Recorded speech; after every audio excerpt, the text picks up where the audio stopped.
नमस्कार दोस्तों, मैं अंकुर उपाध्याय स्वागत करता हूं आप सभी का एक बार फिर से अपनी नई वीडियो में। दोस्तों यहाँ पे आप सभी के साथ बात करने वाला हूं अमेरिका के बाजार के बारे में। भारतीय बाजार गिर रहा है, सबको दुख दर्द हो रहा है और रीजन भी नहीं मिल रहा। मैंने इससे प्रीवियस वीडियो में भी डिटेल में आप सभी के साथ यही डिस्कस किया। अमेरिका का बाजार भी गिर गया है, अब रीजन मिल गया है हमें भी और अमेरिका को भी। हम ये कह सकते हैं कि अमेरिका का बाजार गिर गया इसलिए हम भी गिर गए, लेकिन हम पहले ही गिर गए, अमेरिका बाद में गिरा है। और अमेरिका का बाजार क्यों गिरा है? उनके इन्फ्लेशन डेटा की वजह से।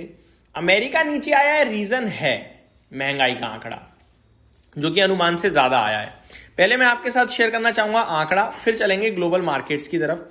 आंकड़ा इंडिया का भी एक आया है लेकिन खराब नहीं है भाई साहब, एज इट इज है। फॉर एग्जाम्पल इंडिया का जीडीपी का आज आंकड़ा आना था, वो आ चुका है। 7.4% से बढ़कर 7.6% का आया है, तो अपना डेटा तो पॉजिटिव ही है भाई साहब। अनुमान भी 7.6% का था ही, तो जो एक्सपेक्टेशन थी एग्जैक्टली उतना ही अनुमान के मुताबिक एग्जैक्टली जीडीपी का आंकड़ा आता हुआ दिखा है। तो इंडिया तो डेटा फ्रंट पे मतलब या अच्छा करता है या अनुमान के मुताबिक करता है, खराब नहीं करता भाई साहब। अब अमेरिका, इनका आया है दोस्तों पीपीआई का यूएस इन्फ्लेशन डेटा। अगर बात करी जाए तो 0.5% से 0.5% पे ही आया है, अनुमान 0.3% का था। तो अनुमान से थोड़ा सा ज्यादा है, कंपैरिजन करोगे तो सिमिलर है। अनुमान इधर थोड़ा कम होगा इस बार, तो ये मजा नहीं आया, पहली बात। दूसरी बात अगर आप देखें तो पीपीआई का आंकड़ा खराब आया और होलसेल इन्फ्लेशन बढ़ गया है। मैं आपके साथ शेयर करना चाहूंगा the core PPI which excludes volatile food and energy prices increased a seasonally adjusted 0.8%, more than the 0.6% gain in December and well ahead of the Dow Jones consensus estimate 0.3%। तो अनुमान 0.3% का था, 0.8% पे आ रहा है महंगाई का आंकड़ा। अब आप सोचो किस लेवल का है। वहीं आगे बात करी जाए on all item basis headline PPI rose 0.5%, ये भी 0.3% का अनुमान था। For full year core wholesale prices accelerated 3.6%। तो ये आपको देखने को मिल रहा है, जो कि अनुमान से सब कुछ ही उल्टा सीधा है, जिसकी वजह से आपके लिए बाजार आज टूटता हुआ दिख रहा है अमेरिका का। कितना टूट रहा है अब ये देख लीजिए, भयंकर टूट रहा है भाई साहब। अभी मैंने 10 मिनट चेक करा था पहले तो 650 पॉइंट नीचे था डाउ, अभी मैं चेक कर रहा हूं 740 पॉइंट नीचे दिख रहा है। अमेरिका के लिए और भी काफी प्रॉब्लम आई है, जैसे यूबीएस ने डाउनग्रेड कर दिया यूएस स्टॉक मार्केट को, पूरे स्टॉक मार्केट को ही डाउनग्रेड कर दिया है।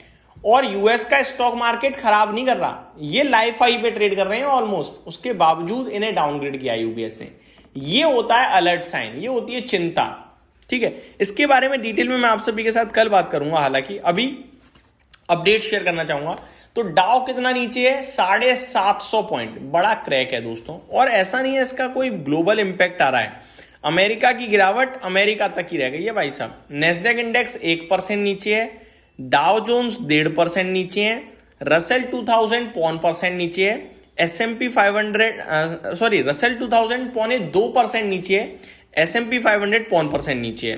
तो भयंकर सेल ऑफ है अमेरिका में, और अमेरिका की गिरावट केवल अमेरिका तक ही है। फॉर एग्जांपल अगर मैं यूरोप की बात करूं, कुछ नहीं हो रहा। फिटसी 0.5% से ज्यादा ऊपर है, डेक्स फ्लैट है और कैक 0.5% नीचे है। तो यहां तो कुछ भी नहीं हो रहा। एशिया के बाजार तो बंद है, इस समय खुलेंगे नहीं। अब केवल इतना ही नहीं, अगर आप गिफ्ट निफ्टी की तरफ नजर डालो तो ये हरे निशान में है, 60 पॉइंट्स। हम लोग गिरे हैं अपने कुछ निजी कारणों से, या सेलिंग कह सकते हो आप, उस पर भी अभी आऊंगा। बट पहले गिफ्ट निफ्टी बताना चाहता हूं। 52 पॉइंट्स ऊपर खड़ा है गिफ्ट निफ्टी 25,337 पे।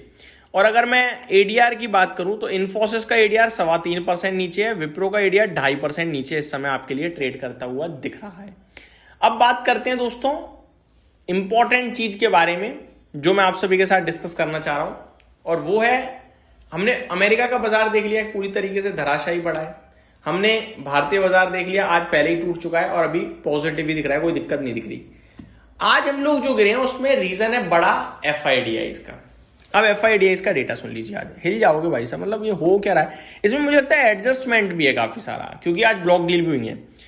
7,500 करोड़ की सेलिंग का फिगर है एफआईआई से, और 12,300 करोड़ के बाइंग का फिगर है डीआई से। ये एडजस्टेड है जहां तक मुझे लगता है 100%, क्योंकि ये विशाल मेगा मार्ट में बड़ी ब्लॉक ट्रेड हुई है, हम सभी को पता है आज के सेशन में। और वो जो ब्लॉक डील है उसने कहीं ना कहीं ये पूरा का पूरा थोड़ा हिला के रखा है, पूरी की पूरी मार्केट। आज जो डेटा आया है उसको मुझे लगता है थोड़ा उसका इफेक्ट है। ठीक है, अब बात करें अगर अपने स्टॉक स्पेसिफिक, तो कुछ स्टॉक्स के नंबर आए हैं वो डिस्कस करना चाहूंगा। जैसे कि रेन इंडस्ट्रीज के नंबर्स आए हैं आज दोस्तों, नंबर्स बहुत ही अच्छे लग रहे हैं। लॉस से मुनाफे में आ गई है पहली बात, 160 करोड़ के घाटे के सामने 13.5 करोड़ का प्रॉफिट है। रेवेन्यू 3600 करोड़ के सामने 4300 करोड़ का है। मार्जिन 9.41% से 11.65% पे आए हैं। कामकाजी मुनाफा 34.5 करोड़ से 50 करोड़ है। तो मेरे को लगता है सुपर नंबर है, कमाल करना चाहिए स्टॉक इन रिजल्ट्स के दम पर और धमाका करना चाहिए। ऐसा लग रहा है कि पोर्टफोलियो टाइप स्टॉक साउंड कर रहा है इन नंबर्स के बाद। तो जल्दी छोटे मोटे प्रॉफिट में पब्लिक ना निकले, ये भी कहना चाहूंगा। दोस्तों जो कुछ भी हो रहा है उसमें यूएस और ईरान का विवाद भी कहीं ना कहीं है, कंसीडर किया जा रहा है मार्केट में। ये मैं इसलिए कह सकता हूं क्योंकि अगर आप कमोडिटीज की तरफ नजर डालो, वहां अलग लेवल की तेजी चल रही है। सिल्वर 7.5% कूद गया है और $93 प्रति आउंस पे पहुंच गया है दोबारा से। वहीं गोल्ड $5246 पे ट्रेड कर रहा है, 1% की तेजी है। कॉपर में 1% की तेजी है। अगर आप ब्रेंट बात करें तो 2.5% ऊपर कच्चा तेल है, ये हमारे लिए नेगेटिव है देखा जाए तो। और ऑयल में 2.25% की तेजी है। इसकी वजह से मुझे लगता है ओएनजीसी ओआईएल एक बार फिर एक्शन में आ सकते हैं। ये मेरी तरफ से अपडेट थी, उम्मीद करता हूँ डिटेल्स पसंद आई होंगी।